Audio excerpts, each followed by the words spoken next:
family looked normal, calm, friendly, just another trio flying overseas with a picnic basket full of snacks. But the customs dog didn't see it that way. She jumped right at the basket and barked once, then again. Passengers stared, officers hesitated, and when the basket was opened, what rolled out made airport security freeze. So what exactly was inside? Before we reveal the full story, drop a comment below telling us where in the world you're watching from. And if you haven't already, hit that subscribe button, because stories like this, they only get harder to believe. Let's dive in. The Customs Dog Unit moved like clockwork across Terminal B of Hartsfield International, one of the busiest airport corridors in the country. Amidst the hum of announcements, rolling luggage, and jet-lagged chatter, the dogs padded silently, noses sweeping the air with practiced ease. A family with matching luggage stopped to point, a toddler clapping in delight. "Look, Mommy, police puppies!" Security was always more palatable when it came with 4 legs and a wagging tail.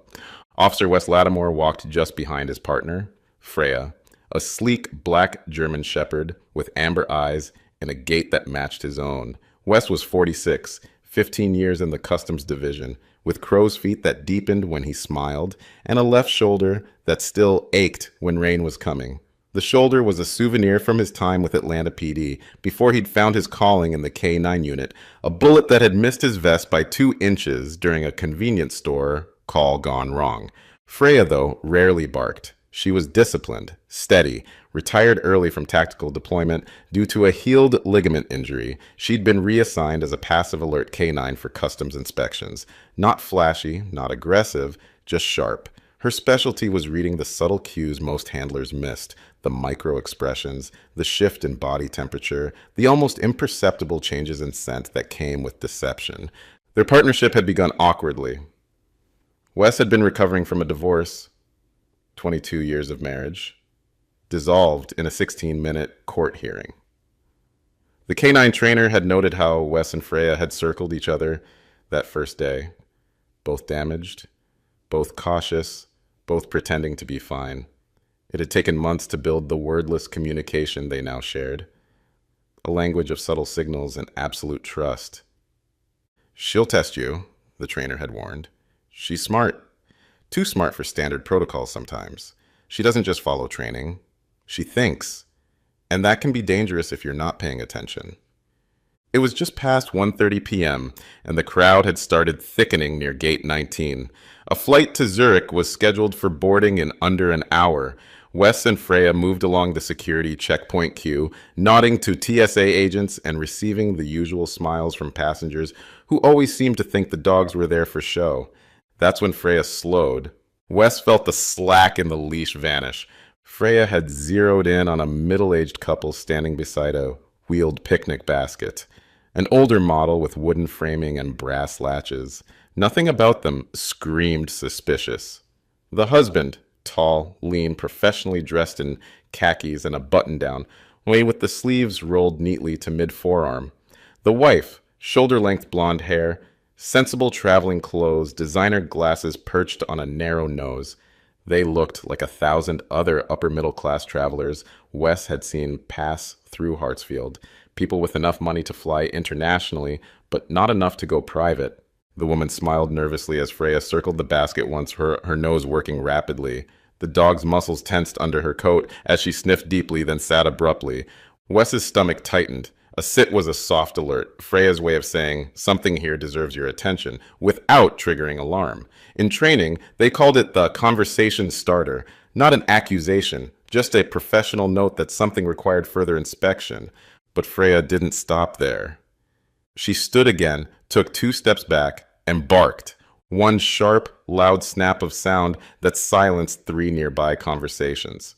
Then again, louder. The sound echoed against the terminal's high ceiling, drawing every eye in their direction. The husband flinched, a micro-expression of alarm crossing his face before he controlled it. The wife's smile disappeared, replaced with something tighter, more guarded. Beside them, a boy, around 12, skinny, wearing a gray hoodie despite the June heat, tightened his grip on his Game Boy and shifted behind his mother's coat. Unlike the startled passengers around them, The child showed no reaction to the sudden noise. His face remained completely blank, eyes fixed on the floor, body unnaturally still. Wes approached. "Good afternoon. Is this your bag?" The woman nodded quickly. "Yes, sir, just snacks. Some apples, sandwiches. We're flying to Switzerland to see family." Freya didn't move. Her tail was stiff, ears pointed, her whole frame locked. Wes crouched. She's trained to alert for scent anomalies, narcotics, explosives, biohazards, but also blood. The man looked confused. "Blood?" Wes tapped the basket gently. "Did you pack this yourself?" "We did," the wife said. I did. My son helped me wrap the food, but it's just a basket." Freya barked again, louder than before. People turned. A TSA supervisor stepped over. Wes raised a hand but didn't take his eyes off the family. "Sir, ma'am, I'm going to ask you to step aside with me. The basket will be opened and inspected here." The mother hesitated. "We really just have snacks." "I'm sure," Wes said calmly. "But the dog's not wrong often." They moved to the inspection table, Freya never taking her eyes off the boy. He didn't speak, didn't even blink. Wes opened the latch, and inside, nestled between foil-wrapped parcels and a folded napkin with cartoon lemons, was a roll of waxed cloth. Something metal clinked underneath. Wes lifted the cloth gently, unrolling it like he was handling evidence already. The first thing that hit him wasn't sight. It was smell, a metallic tang, sharp and unmistakable, mixed faintly with something spoiled. It took him back to his patrol days, that same distinctive odor that hung in the air at crime scenes, impossible to forget once you've encountered it. Beneath the waxed linen sat a paring knife, small, wooden handle worn smooth with use, blade not large, but not clean either. There were smears across its edge, dried, darkened, reddish-brown, enough to catch the light, enough to make a TSA officer behind Wes mutter, "Whoa!" The mother gasped and covered her mouth, the sound strangely theatrical. Wes had interviewed enough people to recognize the difference between genuine shock and manufactured reaction. Hers fell uncomfortably in between, the gasp authentic but the timing rehearsed, as if she'd been bracing for this moment. The father froze. "That's not ours. That's not... We didn't pack that." His voice had the hollow ring of a man realizing his carefully constructed reality was collapsing. Freya growled low, not at the parents, at the boy.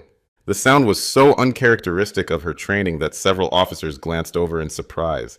Passive alert dogs weren't supposed to growl. They weren't supposed to show aggression. They were detection tools, not enforcement. But something about this situation had pushed beyond Freya's training, triggering something more primal, more instinctive. The vibration traveled from her chest through the leash to Wes's hand. A warning, a signal that transcended protocol. Wes gently placed the knife onto a sterile tray, while the nearby TSA supervisor called in additional airport police. Yellow cones were placed around the table. The family was asked, calmly, quietly, to move to a holding room. The crowd murmured, cameras came out, but nothing exploded. No one yelled. It was just tense, like air before a storm. As they walked, Wes observed the family dynamics with trained attention. The father walked slightly ahead, shoulders tight with controlled anger or fear. The mother kept one hand on her son's back, guiding him forward. The boy moved mechanically, his face a blank canvas showing nothing.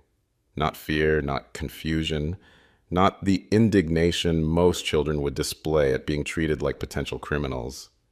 Inside the holding room, the family sat at a corner table under a buzzing fluorescent light.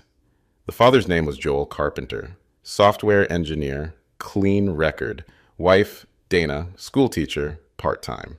The boy, Milo, was quiet, legs swinging under the chair. Wes pulled a seat across from them and set a small recorder on the table. "We're going to ask some basic questions," he said. "Just standard procedure." Joel leaned forward, his voice barely above a whisper. "Officer, I swear we've never seen that knife. This is insane." "You said you packed the basket yourselves." "We did. Just lunch stuff. Apples, crackers, a thermos of soup." Dana nodded along, voice trembling. I wrapped everything myself. We had leftover sandwiches from yesterday, but I didn't pack a knife. Wes turned to the boy. Milo, did you pack anything extra? The boy didn't look up. Freya was seated at Wes's side, ears up, eyes locked on Milo. Milo, Wes repeated gently, did you see that knife before today? Still no answer. But then his fingers twitched in his lap. Wes didn't press. He stepped outside with the responding airport officer and quietly said, get this knife to forensics. Priority. Trace testing, human or animal. I want results fast. When he returned, Dana was speaking softly. He's not bad. He gets overwhelmed. That's why we're going. Going where? Wes asked. To Switzerland. There's a specialist. Child psychiatry. Very specific cases. Joel cut in. He's had episodes. Some incidents at school. We've tried everything here. Nothing's worked. Can you explain the incidents? The parents exchanged a long, reluctant glance. Joel sighed. A neighbor's rabbit. It was found dead. Milo said it was an accident. Another child's cat, Dana added, voice barely audible. Cut whiskers. Tail injury. We were told it might have been a dare. But he's not violent, Joel insisted. He doesn't hit. He doesn't scream. He just goes very quiet sometimes. Wes nodded slowly, then turned toward Milo again. You didn't pack the knife, right? He asked softly. Milo looked up. His eyes were red. He hadn't spoken since they entered the room. But now, he whispered, I just wanted to keep it safe. Wes sat back. Safe from what? But the boy didn't answer. The knife would test positive, later that evening, for blood. Traces too small to confirm identity, but enough to rule out food prep. And Freya? She didn't move the entire time. Just watched. Still and sure. Like she knew exactly who'd packed that basket. The holding room was quiet now. Joel paced in tight circles while Dana kept glancing at the door, as if waiting for someone to burst in and tell them this was all a mistake. Milo stayed in his chair, small and silent, feet not quite touching the floor. Wes stood in the hallway, just beyond the glass panel. He was reviewing a file pulled from internal law enforcement systems, an interdepartmental note flagged by a school liaison officer 4 months ago. Milo Carpenter, age 12. 3 minor incidents flagged in school records. 1 involved a rabbit that died on school grounds, initially blamed on a hawk, but later revised after a janitor found fur inside a locker. The second, a house cat from the same neighborhood. Its whiskers had been snipped off, tail bruised. Vet confirmed it wasn't accidental. The third never made the reports, but the guidance counselor had written an internal note. Student has an affectless tone when describing harm. Parents are cooperative, but hesitant to pursue formal evaluation. Wes read the lines twice. Then he stepped back inside. We spoke to your school counselor, he said quietly, about past incidents. Joel looked up sharply. Those were all taken out of context. We're not trying to accuse, Wes said evenly. We're trying to understand. Dana looked toward her son. Milo, honey, you told us you didn't pack anything. The boy didn't move, didn't nod, but Wes saw it. A small flinch in the fingers, almost a tick. Milo, he said gently, was that your knife? Milo blinked, then nodded. Just once. Dana sucked in a breath. Why? Wes asked softly. I didn't mean to hurt anybody, the boy mumbled. It's just, I use it for practice, for cutting fruit, for shapes. Shapes? Wes tilted his head. In the backyard. I practice on oranges. I slice them into faces sometimes. I like seeing the inside. Wes glanced at the parents. Dana looked like she was about to cry. We were going to the doctor, she said again. We didn't know he brought it. We didn't. He's been stable for months. Joel sat down, finally defeated. We've seen specialists here, therapists, but they all said it was too early for a diagnosis. And the trip to Switzerland. There's a clinic in Bern, Dana said. They study early behavioral disorders, callous, unemotional traits. They do things differently there. Less stigma, no media attention, just treatment. Did you tell TSA about the trip? We didn't want to delay the flight. They would have flagged us. Joel looked at Wes. Can you blame us? Wes didn't answer. Instead, he tapped his radio. I need a welfare check on the Carpenter residence, voluntary consent, possible evidence search, detention shed and backyard. Officer will accompany. Send an animal control unit too, just in case. Dana hesitated. You think he did something else? Sometimes dogs bark before we know why. On the drive to the Carpenter home, Wes thought about his own daughter, Jessie. She'd be 22 now, studying marine biology at Arizona State. What would he have done if she had shown signs of whatever haunted Milo? Would he have recognized it? Would he have had the courage to face it? The Carpenter residence sat in an upper middle-class neighborhood of East Atlanta. A renovated craftsman with a manicured lawn and a basketball hoop mounted above the garage door. Normal, pristine, the kind of home featured in mortgage advertisements. The responding officers met him there, 2 patrol officers and an animal control specialist named Martinez who'd worked with the department before. What exactly are we looking for? Officer Dawkins asked as they approached the front door. Evidence of harm, Wes replied. The boy has a history with animals, and the knife had blood on it. The backyard was accessed through sliding glass doors off the kitchen. A well-maintained garden occupied one side with raised vegetable beds, showing careful cultivation, and toward the back fence, partially obscured by a large oak tree, stood a wooden shed. It wasn't large, perhaps 8 by 10 feet, with a sloped roof and a padlocked door. The lock gave Wes pause, odd for a family garden shed. Parents mentioned he uses this space sometimes, Wes said, inserting the small key Joel had specifically identified from his key ring. The lock clicked open.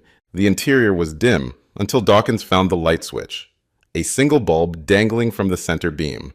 The space was meticulously organized. Garden tools hung on pegboards, shelves lined with seed packets and gardening gloves. A work table near the window held a collection of small containers. Nothing immediately suspicious, until Martinez called from the corner. Over here. Behind a stack of firewood, pushed into the shadows, they found it, a shoebox. Inside, a dead bird. Small, gray, stiff. Its chest had been cut in a line across the sternum. Not clean, but not random either. The incision had been made with what appeared to be methodical intent, the edges of the wound showing multiple attempts at precision. Small pins held parts of the wings spread open, like a macabre display from a natural history museum. There were tissues beside it, some stained with brownish marks, a small knife sharpener, its stone discolored from use, and a Polaroid, taken from an old toy camera, showing the bird mid-dissection. The image was carefully framed, almost artistic in its composition, with little hands visible at the edges of the frame, holding tools with surprising steadiness. But it was the notebook beneath the box that chilled Wes to his core, bound in plain black leather. Its pages filled with neat childish handwriting. Detailed drawings of animal anatomy, each labeled with scientific precision.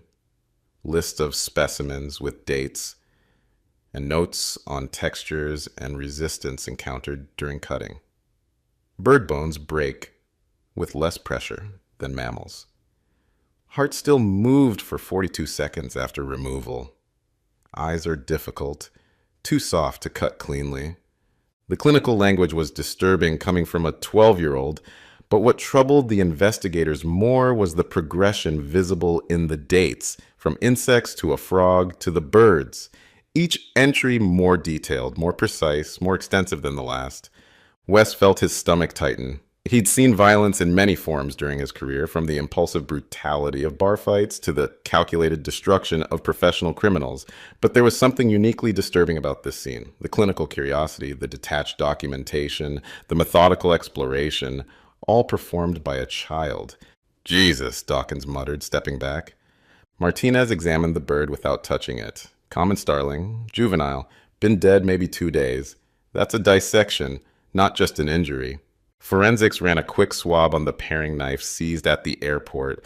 The blood matched the bird. Not human, but not innocent either. The print on the knife handle? Milo's right thumb. Clear, direct, confirmed. Back in the airport holding room, Dana was on the phone with a child psychologist, sobbing quietly while Joel sat with his face in his hands. Wes stood near the door, Freya at his side. "She's never barked like that before," he said softly. The officer standing beside him nodded. "Think she knew?" "I think she felt it."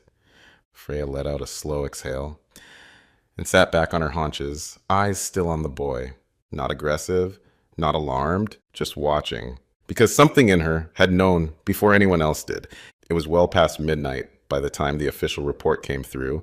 The bird found in the carpenter's shed had died from a single incision to the chest cavity, consistent with a blade size matching the paring knife. The forensics officer noted the cut was unusually precise for the age of the suspected handler. The lab in Boston confirmed the dried residue on the knife included both avian and trace human epithelial cells, most likely from Milo himself during handling, but that didn't ease anyone's mind. A further search of the shed had revealed a notebook hidden beneath a loose floorboard. Inside, detailed drawings of animal anatomy, lists of specimens with dates, and notes on textures and resistance encountered during cutting. The clinical language was disturbing coming from a 12-year-old, but what troubled the investigators more was the progression, from insects to a frog to the birds. At the airport, Dana sat with her head in her hands, trembling. Joel leaned forward in his seat, elbows on knees. Milo was still, small, eyes blank. He hadn't asked for food or water in the 8 hours they'd been there, hadn't complained about being bored or uncomfortable, hadn't shown any of the typical stress reactions you'd expect from a child in his situation. The behavioral abnormality was as telling as any of the physical evidence they'd found. Wes returned with the update, quiet as ever. He'd developed a technique over the years, speak softly, and people lean in to hear. It creates an intimacy that shouting never achieves, makes people more likely to listen, to cooperate. "We found the bird," he said plainly. Neither parent reacted at first. Not with surprise, not with questions. Just a heavy, resigned silence that confirmed they'd known, or at least suspected, what they would find. Dana finally whispered, "Oh God." It was the voice of someone who'd been running from a truth that had finally caught up with her. Joel rubbed his face hard. "We thought he was over it. We thought this trip would help." The admission hung in the air between them. They'd known there was something to be over, something that required help. Wes nodded once, letting the silence stretch. Silence was an interviewer's most effective tool. People filled it, often with truths they hadn't planned to share. "Tell me about the doctor," he finally said, making it a statement rather than a question. Dana looked up, her makeup smeared from hours of intermittent tears. Her eyes held the desperate hope of someone who needs to believe there's still a solution, a fix, a way back from the edge they found themselves on. Her name is Dr. Linhart. She runs a facility for early intervention in children showing signs of severe behavioral detachment, callous, unemotional traits. The clinical terminology sounded rehearsed, as if she'd repeated it to herself many times, a mantra that transformed her son's condition from something monstrous into something medical, treatable. You know, no remorse, no reaction. "She's in Switzerland? Outside Zurich? It's a private practice. We've been on a wait list for months." Joel added, "It's not a mental hospital, it's clinical. They use neurofeedback observational therapy, real science. It's our last chance before it's too late." Wes glanced at Milo. The boy was now drawing small shapes into the surface of the plastic table with his fingernail. Triangles, perfectly symmetrical. No sound, no expression. "Why didn't you declare the knife?" Wes asked. We didn't know, Dana said. I swear. He packed it himself. I checked the basket. I packed the food. He must have tucked it underneath after I closed it. Wes said nothing. Dana swallowed. You think we're negligent. I think you're scared. Joel let out a bitter breath. We've had social workers, teachers, neighbors. Everybody thinks we're the problem. You're not. Then why are we here? Wes looked at Milo. Because someone finally barked loud enough for the rest of us to listen. In the background, Freya lay beside the door, chin resting on her paws. She hadn't made a noise in hours, but her ears tracked every sound in the room. At 4:30 a.m., a family services liaison arrived. She sat with Dana, going over emergency protocols. A court-ordered psychiatric assessment would follow. The flight was canceled, the passports were collected. Joel signed a voluntary declaration allowing temporary observation of their son by state-appointed evaluators.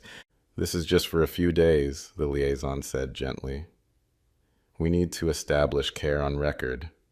The overseas trip may still happen, with the right legal clearance. Dana looked at her son. Can we see him? Of course, he's not in trouble. But Milo didn't react when his mother crouched beside him. He didn't look when she held his hand. He didn't blink when Joel crouched down and said, We're not mad, buddy. We just want to help. He just kept drawing those triangles, one after another. Later that morning, Wes stepped outside. The sun was rising over the tarmac, and the airport's buzz was slowly returning. He leaned against the low wall near the customs exit, watching travelers file past, laughter, rolling bags, shouts in multiple languages. Beside him, Freya sat up and looked toward the terminal entrance. You knew something was wrong, he said. She wagged her tail once, a slow sweep, then looked forward again. Wes scratched behind her ear. You smelled it before we could see it. She blinked slowly, calm now. Back inside, Milo was escorted to the airport's secondary facility. A state-appointed counselor met him there, and an emergency evaluation would follow. No handcuffs, no courtroom, just silence, and a long, winding road toward something better, if it wasn't too late. And while no one could say for certain how Freya knew, no one doubted her anymore. The next day, the terminal felt different. It wasn't anything specific. No alarms, no headlines plastered on walls. But for those who knew, for those who were there, the air carried a strange tension. The memory of a bark, a blade, and a boy who never looked up. The carpenter's flight never rebooked. The system flagged their travel records, and the passports remained in holding. Joel and Dana stayed in town, temporarily housed in a hotel, while Milo began psychiatric observation under state supervision. They weren't under arrest. They weren't fugitives. They were just still, stuck between guilt and helplessness. At the airport, Freya returned to her station beside Officer West like nothing had happened. She sniffed suitcases, paused at backpacks, alerted twice, both times false, both times resolved without fuss. West didn't talk about the incident much. Most didn't ask. But when he did mention it, his words were always the same. The dog knew. There was no briefing with press, no viral clip. The blade, the bird, and the boy's quiet face were never broadcast. But behind closed doors, policy shifted. Quiet memos circulated reminding officers to trust canine cues, even if passengers seemed clean. Internal training was updated. Emotional behavior, body tension, micro-reactions.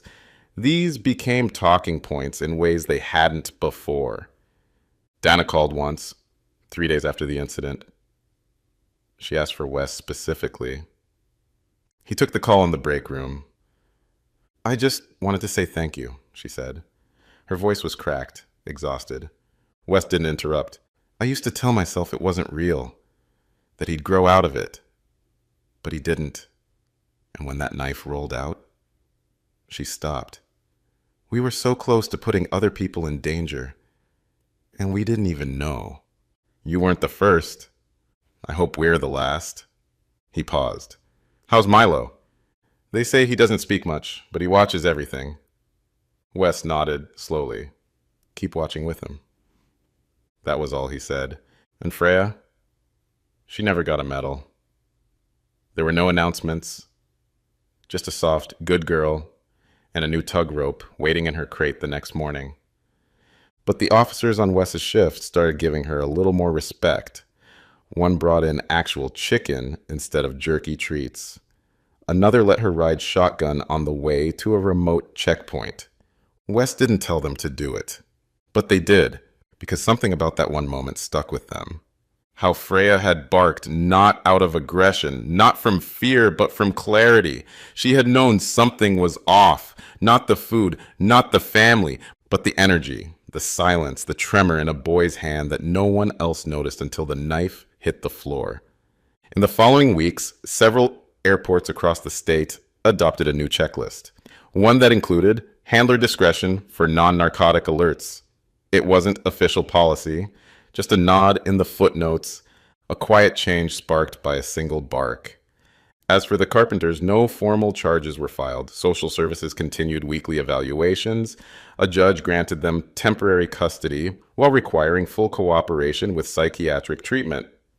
Dana later said in a follow-up interview, off the record, that she didn't blame the officers or the dog. If anything, she whispered, Freya saw what I was too scared to. Wes never repeated that quote, but he remembered it. And every time he stepped onto the terminal floor with Freya beside him, he carried it in his back pocket, not because he wanted recognition, but because someone had to remember what it meant to listen before the shouting starts. And Freya, she just kept working. Tail still, nose sharp, always a few steps ahead of where most people were looking. Do you think Freya truly understood what she was smelling that day? Or was she reacting to something deeper, something none of us could see coming? And what would you have done if your own child hid something like that in their bag? Let me know in the comments. I read every single one of them. If this story made you pause for even a moment, give it a like, hit that subscribe button, and tap the bell icon so you never miss a story like this again. And if you know someone who still thinks service dogs are just sniffers or comfort animals, send this to them. They might see things differently. 2 more stories are already waiting for you on your screen. Click one now, and I'll see you tomorrow, same time, with a brand new one.